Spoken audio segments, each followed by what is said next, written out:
Okay, so guys, welcome back. Welcome back to the channel and welcome back to my stream. Welcome back to the live stream. The timer is running. It's running down. Okay, so as you can see, you're looking at, well, on the small screen we have the YouTube thing over there.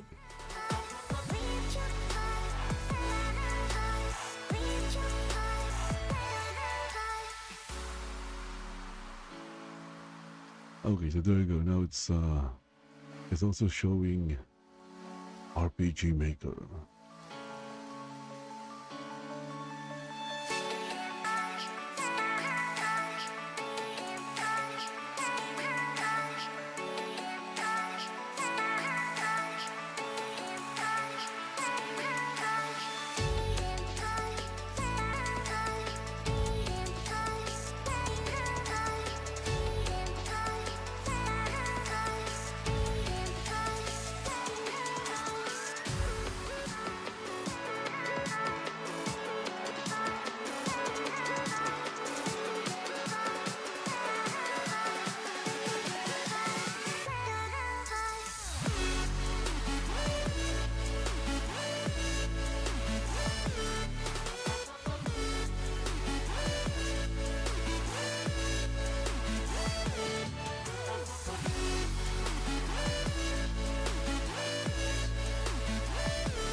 Okay, so now it's showing. It's also showing RPG Maker on the website. Okay, so last time in RPG Maker, I added a mining quest. A quest to mine iron ore, iron mining quest. Okay, let's just go over it. Hello, I accepted your iron mining request. Please back 10 iron ores from the mines located just north of town.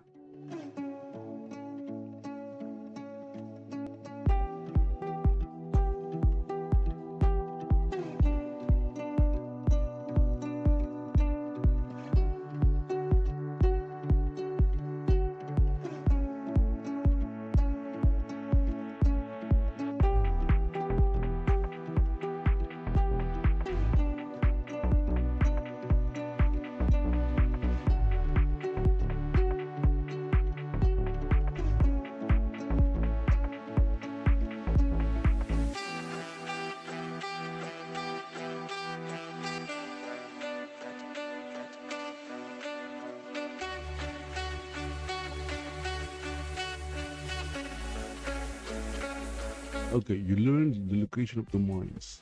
And then, hello, I'm back from the mines and here are your 10 iron ores. So he gave the counter set to 0.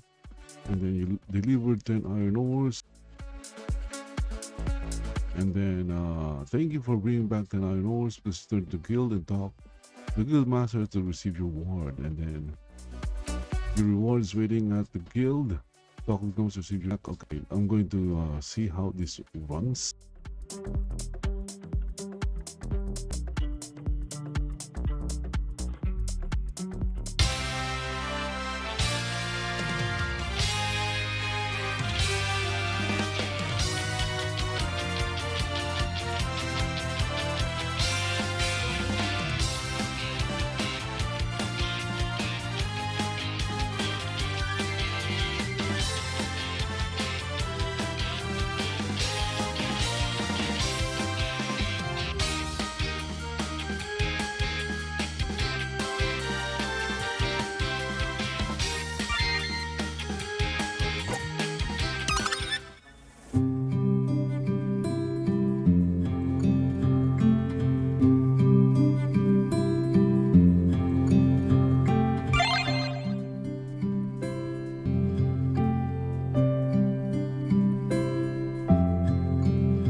I think I need to report to the blacksmith first before I start mining for iron ores.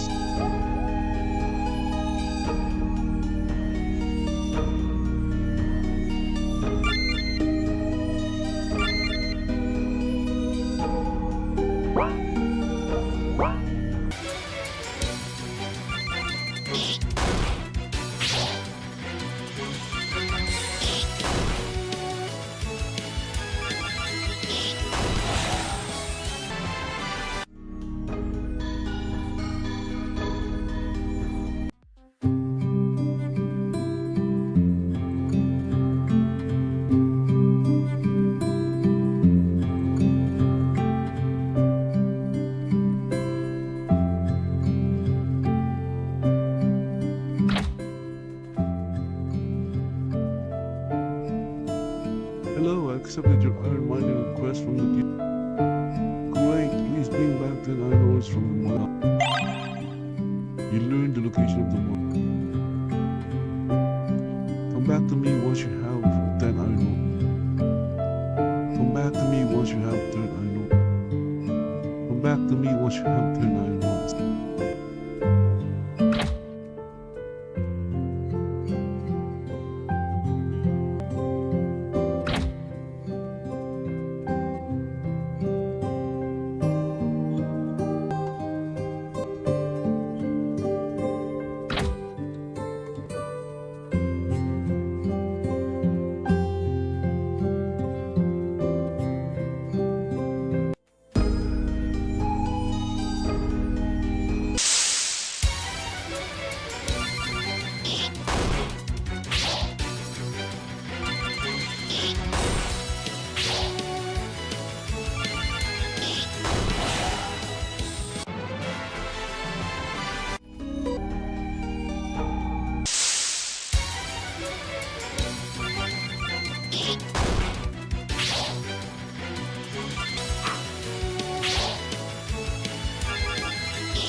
Okay, so the reason why my character is dealing damage a lot and not getting hits because he's fully equipped.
Okay, so there's a bug there.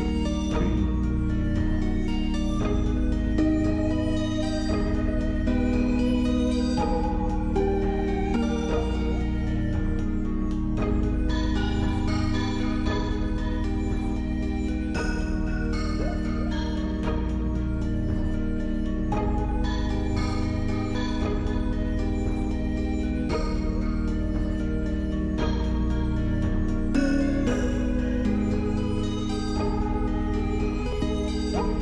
So now I need to check.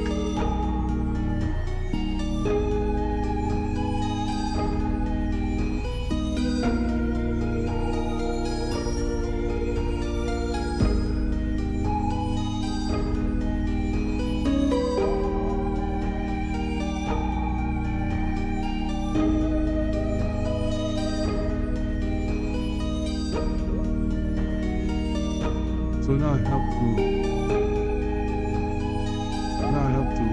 put a progress check here.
Hello, I'm back. I'm back from the mines, and here are your 10 iron ore. You delivered 10 iron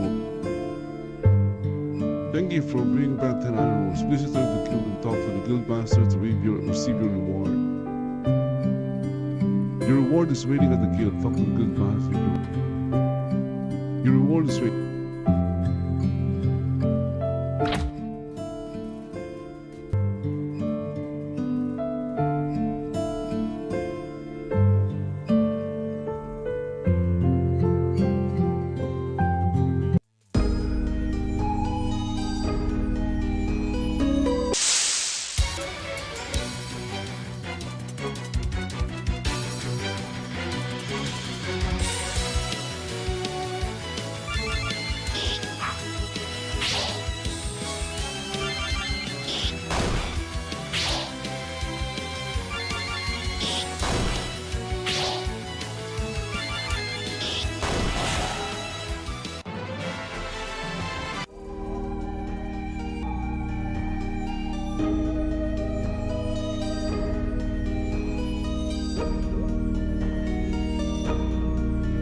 So I need to change this equals to 3 to greater than 3. Equals or greater than 3. So that will fix that problem.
Also in this game, you level up by completing quests.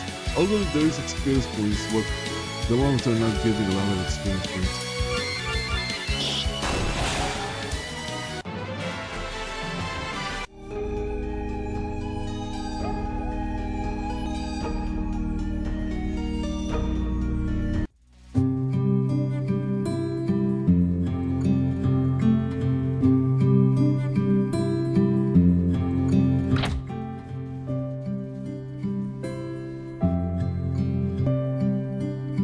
Good job in completing the blacksmith's quest for 10 iron ores. Here's your reward.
I need a scarecrow after what you did.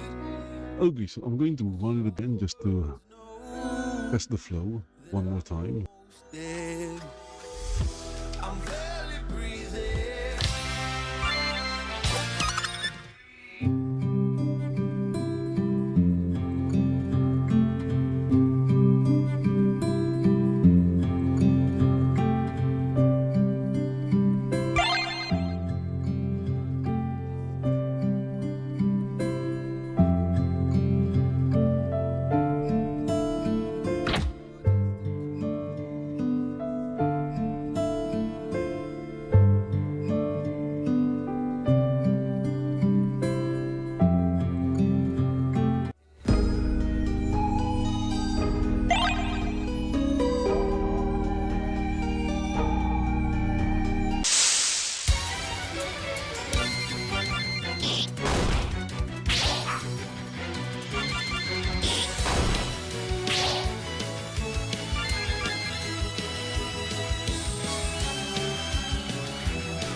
Okay, you have already marked. You have already marked. You have already marked.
Okay, so that was the quest.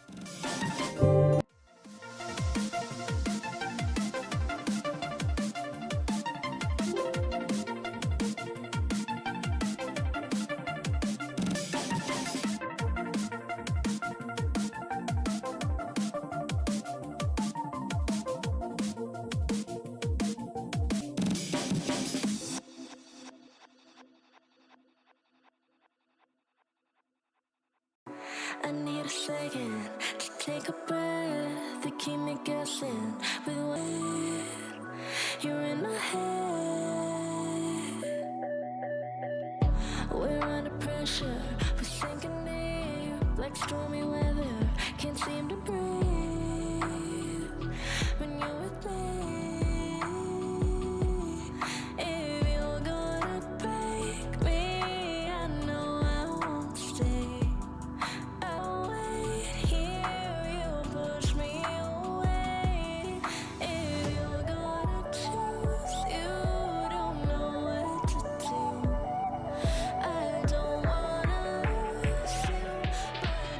Yeah, there you go. I would like a new quest. I didn't see any problems with it.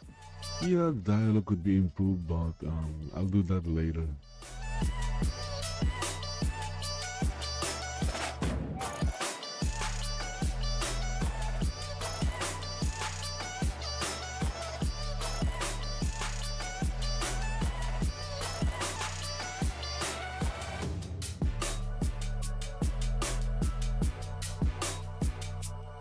Okay, so I'm packaging it and then going to upload it to itch.io. You can check it out there and Don't mess it up, feeling frustrated. It ain't enough to fix a love. If you're gonna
Okay, so my OBS bitrate is like 0 kbps. Nice.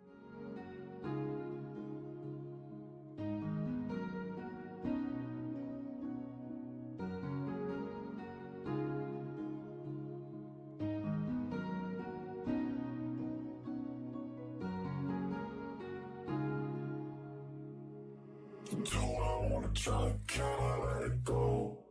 Running from the past, wanting to be sure. Chaos in my mind, constant deja vu. But every time, it comes back to you.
Okay, so I just finished that update. I'm kind of yeah. I've created like a total of 7 quests. Although most of them are like very similar. They're very simple quests the player can get from the Adventurers Guild.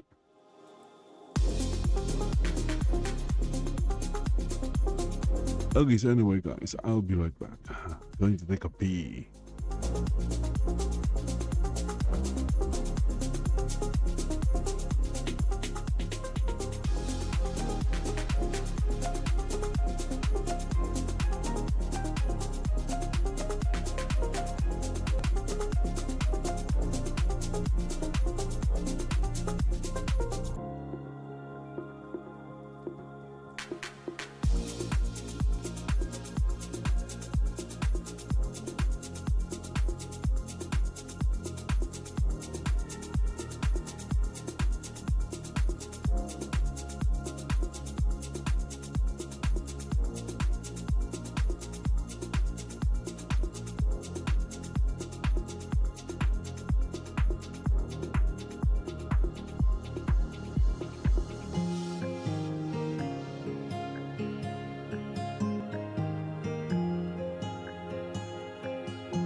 I'm gonna have some food. Yeah, like that food.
Okay, so let's go watch this. The WNBA strike failed. Now it's over.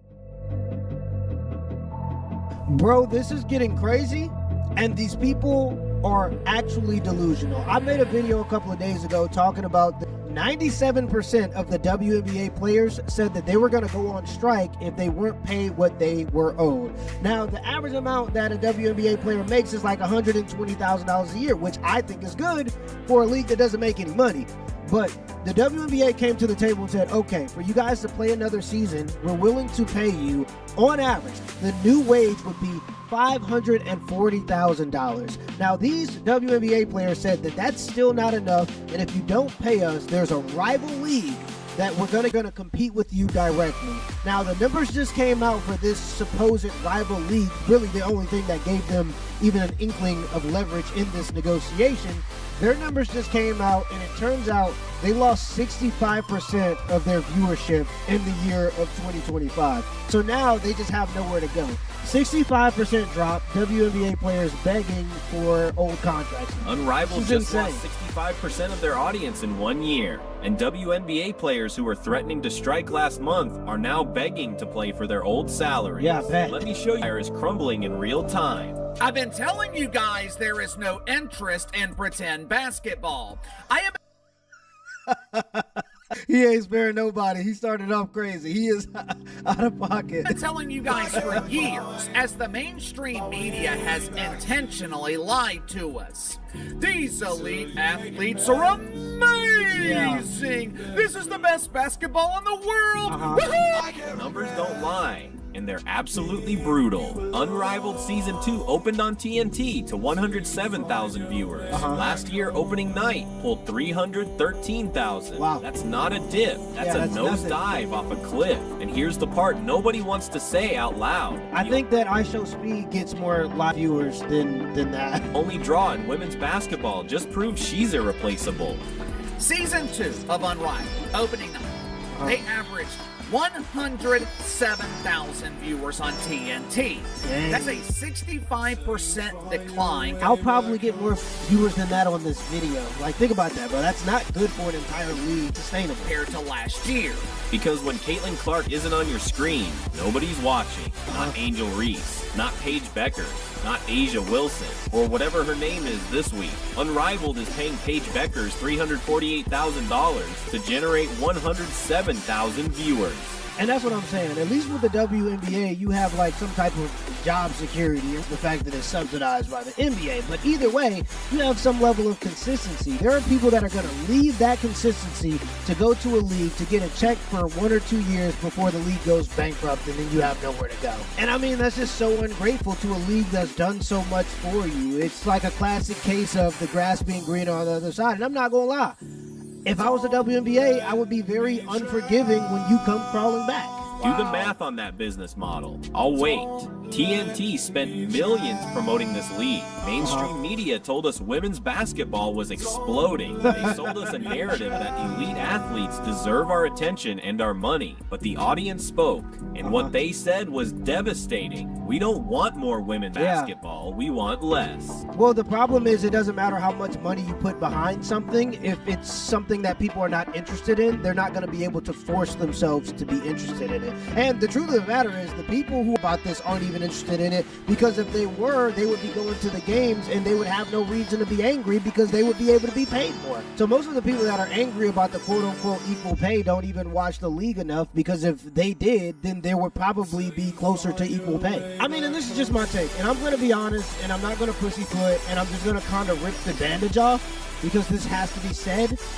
In my personal opinion, so you don't have to go to the comments, this is my personal opinion, I think that this is more about politics and gender equality nonsense and pushing a political perspective onto people than it is actual entertainment. Because if it was actually about entertainment, you wouldn't have to force people if it was entertaining. And if it was actually about entertainment, they would be willing to lower the rim in order to make the sport more entertaining. Unrivaled was really creative. On the surface, it's about giving WNBA players leverage. It's about providing them options so they can demand better contracts. Noble, right? Yeah. But there's one tiny problem with leverage, because they don't make any money, right? So like they're kind of just appealing to the benevolence of the NBA, like taking people from a league associated and subsidized by the NBA and then putting those same players into another league that isn't subsidized by the NBA isn't going to make the business model successful. So really you're just asking for a favor, and that's fine, but you can't then demand the favor. It's like a homeless man walk up to you and ask you for $1. You might be willing to give it to him, but if they start telling you, you better give me the $1 or else, you're going to go no. The fact that they don't make money makes it so that they're never really going to have leverage in this conversation. her backup plan has to actually work. Unrivaled during negotiations, WNBA players would walk into that boardroom knowing they had threatened to leave. They demand 30% of gross revenue. So they silly. stand firm because Unrivaled would catch them if they fell. Unrivaled isn't catching anybody. It's falling faster than they are. Yeah, they can't even catch themselves, right? Collective bargaining agreement deadline was supposed to be today. Obviously, they're not meeting it. But here's where it gets absolutely wild. After months of WNBA players claiming they'd go on strike, after all that tough talk about standing firm and fighting for what they deserve, they're now considering playing under the old CBA, Yeah. the same deal they called insulting. And that's a good idea. And that's why when the people like Caitlin Clark and Angel Reese, people who have signed deals for millions of dollars with other sponsors and advertisers, they had a duty to tell the rest of the league and everybody around them to sign the deal for $500,000. That's not a bad deal. In negotiation, you're supposed to shoot high, but you have to be willing to negotiate. But they weren't even willing to negotiate. It was more of a stick-up. So now you're settling for the pay that you were going to get originally instead of settling for something that was 5 times what you were paid originally. Really, it comes down to virtue signaling and trying to stand in solidarity. But if you actually cared about the players on the teams and the other women, you would have told them to sign that deal. That's a good deal. Breadcrumbs they said weren't enough. For months now, WNBA players have publicly claimed that we are standing firm. Yeah. We are fighting for our right to be overpaid. We are fighting for our right to be compensated with money we have no way of earning. Right. How do you go from demanding millions to accepting pesos in less than 2 months? I'll tell you exactly how. You lose your leverage. Every time Unrivaled posts and lose, every time TNT executives look at those numbers and question their investment, every time TNT executives look at those numbers and question their investment, the player's position gets weaker. Yeah. The NBA offered them 50%. Player's position gets weaker. Yeah. The NBA offered them 50% of net revenue. That's the money left Dang. after expenses. Sounds fair when you're a league that's losing money for 30 years straight, right? But WNBA players rejected it. They want 30% of gross revenue. That's the crazy. total before That's insane. expenses get subtracted. Under that proposal, the league would lose $700 million, more than they've lost in their entire 3-decade existence. Wow. Let me break down this insanity. The league is offering them $1 million contracts. That's literally what they originally asked for. That's But now they're crazy. so entitled, so stubborn, so convinced of their own worth that they'd rather play for their old salaries than accept what they demanded in the first place. Last time I checked, the electric company doesn't accept beliefs as payment. Your landlord doesn't care about your principals when rent is due. And you know what's beautiful about all this? The market is doing exactly what it's supposed to do. Yeah, It's telling us the truth. All those articles about women's basketball growth, illusion. All those claims about new stars emerging. Well, I seen a YouTube video where there were WNBA players playing against 8th graders, and the fact that they only won by a couple of points just negatively reflects on what the WNBA is, and I think that the WNBA would actually be paid more and probably viewed more if they did more games like that. I actually think that if the WNBA teams went and played like decent high school teams, it would actually have more viewership than it does just them trying to do this league. And look, I'm not a sports betting kind of guy, but let's be honest here, the cat is already out the bag and everybody's already doing that anyway. But if you get that going and then you get that brought to you by Prize Picks and you get some odds of WNBA players playing against good high school teams, I guarantee you, your problem is you got to convince Prize Picks to take on those odds, because I guarantee you those high schoolers are putting belt to ass. Real. Slightly more than nothing, while media pretended it was.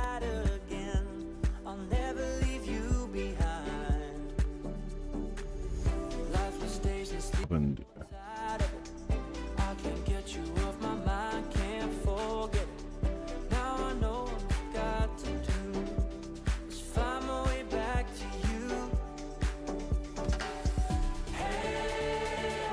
yo, what happened?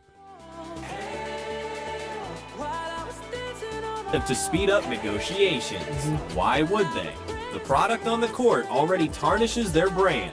Let these players show everyone how replaceable they are. Let them walk. See what happens. Here's what nobody's saying but everyone's thinking. The only thing keeping the WNBA alive is NBA subsidies. Billionaire owners have been patient. They've invested millions into a league that generates nothing but losses, complaints, and problems.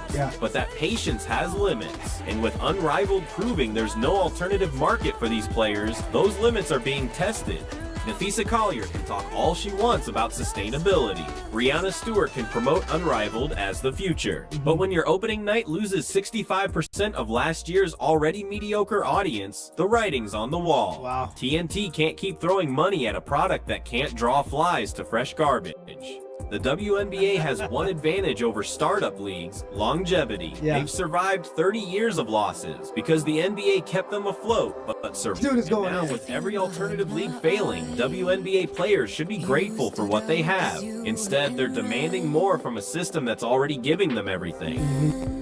Project Paulson, or whatever other league tries to launch, won't save them either. These investors keep making the same mistake. They think the product is good but undermarketed. They think with enough promotion and the right platform, women's basketball will find its audience. They're wrong. The audience has been offered this product repeatedly. They've rejected it every single time.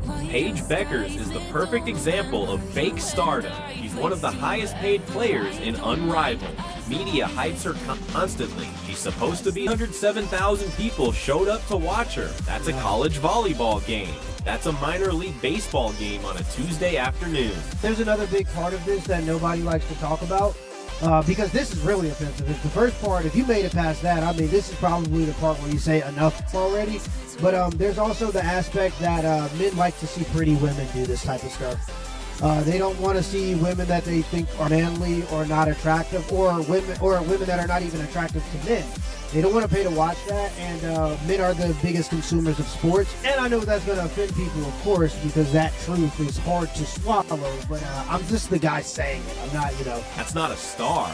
That's a marketing campaign pretending to be a star. The WNBA Players Union made a catastrophic miscalculation. They thought Caitlin Clark's popularity meant the entire league was rising. They thought one generational talent meant every player deserved generational money. They convinced themselves that correlation equals causation. Now reality is hitting them harder than a Brittany Griner elbow to the face. If the 2026 season happens under the old CBA, watch how fast the narrative changes. Well, it was a huge rivalry that came from women's college basketball. One of the biggest that's ever happened, probably the biggest that's ever happened, between her and Angel Reese. And because of the current climate where everybody feels like they have to be political and politics have made their way into sports, this became a political issue in people's eyes. So I think that brought a lot of eyes to it too. But now that that's kind of old, now people will revisit it every now and then. But now that it's kind of dried out, it's like, even that's going to dwindle. The same players talking about solidarity will be the first ones taking individual deals. The same athletes demanding equity will realize equity means splitting pennies. When your beliefs don't pay the mortgage, beliefs get flexed real fast. And let's address the elephant in the room. The NBA doesn't need the WNBA. Not for publicity, not for social credit, not for anything. It's charity wearing the costume of a partnership. The moment it stops being worth hassle, it ends. Yeah. WNBA players keep pushing like they have leverage. They don't. They have the illusion of leverage, and that illusion is shattering with broadcast. The mainstream media won't tell you this. They'll keep pushing the narrative. They'll keep pretending growth is happening. They'll keep calling mediocre players elite athletes. But the ratings don't care about narratives. The audience doesn't care about agendas. And the market sure as hell doesn't care about feelings. Unrivaled's failure isn't just about one league collapsing. It's proof that women's basketball as a commercial product has a ceiling. That ceiling is Caitlin Clark. Without her, you get 107,000 viewers on a major network. With her, you get numbers that actually matter. Remove her, and the entire ecosystem collapses back to irrelevance. All right, now this is becoming a Caitlin Clark. You got to run and start and just jump in the air and grab her meat with your mouth. Like, you relax, brother. You have both hands on it. So here's what happens next. WNBA players accept something close to the old CBA, or they strike and get replaced, or limps along burning investor money until someone pulls the plug. The media keeps lying about growth that isn't happening. And a year from now, we'll be having this exact same conversation because nothing fundamentally changed. The house of cards is falling. The emperor has nowhere. They all apply. Women's basketball got handed a golden opportunity with Caitlin Clark. Instead of building around her, they resented her. Instead of capitalizing on real interest, they demanded fake interest count the lesson the market teaches everyone. Eventually, you're worth what someone will pay, not what you think you deserve. Yeah, well, I mean, the numbers don't lie, so obviously if the numbers say that Caitlin Clark's games get more views, then that is really something you can argue. But I disagree with what he's saying, though. I think they could have worked out a new deal without Caitlin Clark, only because the new deal and the deals in general aren't really based off of profit or views. It's not based off what they're bringing in. It's really just kind of like a charity call and asking for more things. It's not really based on anything. And to be honest, I don't think that they think that they're ever going to make any profit off of this, really. It seems to be more about politics, whether it be left versus right with Caitlyn Reese, or if it's equality politics, but it seems to be more about politics than it is actual entertainment value. It seems like they're getting paid to shut up, but it's like, yeah, that kind of works though sometimes. The squeaky wheel gets the grease. Comment below, should WNBA players take the old deal or strike? Because at this point, I'm not sure which option is more embarrassing. Well, that's a no-brainer. They should take the current deal. They have to keep playing basketball, and they have to keep proving that they can bring in more viewers if that's something that's possible.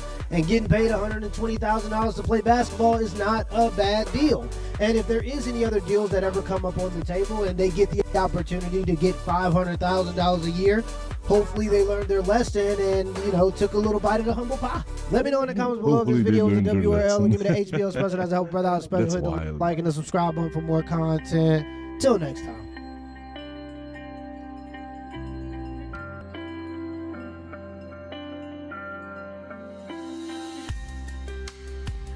Oh, there you go. It says there, it's time. It's time. It's the stream. I'll be back in a few minutes. Thank you for watching. Subscribe, follow, like, and all that jazz. Share. And see you in the next one. Bye-bye for now.